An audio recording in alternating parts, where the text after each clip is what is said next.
হযরত জাবের রাদিয়াল্লাহু তাআলা আনহুর আব্বা আব্দুল্লাহ রাদিয়াল্লাহু তাআলা আনহু যেদিন মারা যাবে, বুখারী শরীফের 1351 নম্বর হাদিস, জাবের রাদিয়াল্লাহু তাআলা আনহুকে তার আব্বা বলতেছে, জাবের মা আরানি ইল্লা মাকতুলান ফি আউয়ালি মান ইউকতালু মিন আসহাবি মুহাম্মাদিন সাল্লাল্লাহু আলাইহি ওয়াসাল্লাম।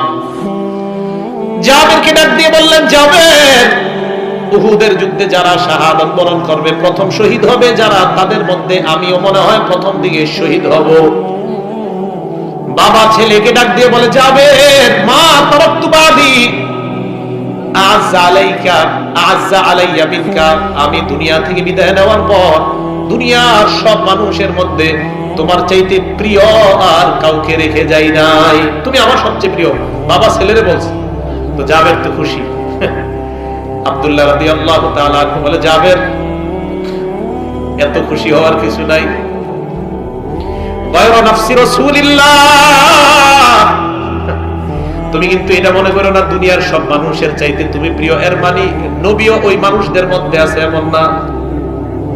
আরে তুমি তো দুনিয়ার মানুষের মধ্যে, তুমি তাদের মধ্যে প্রিয়, এই তুলনা তোমাকে করলাম, আমার নবী তো তাদের সাথে তুলনাই হবে না। আমার নবীর জায়গা আমার হৃদয়ের মধ্যে আর কারো সাথে নাই।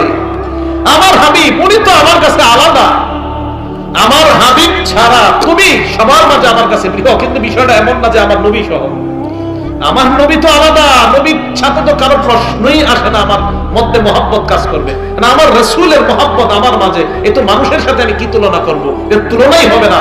এই পরিমাণ নবীকে সাহাবারা ভালোবাসতেন।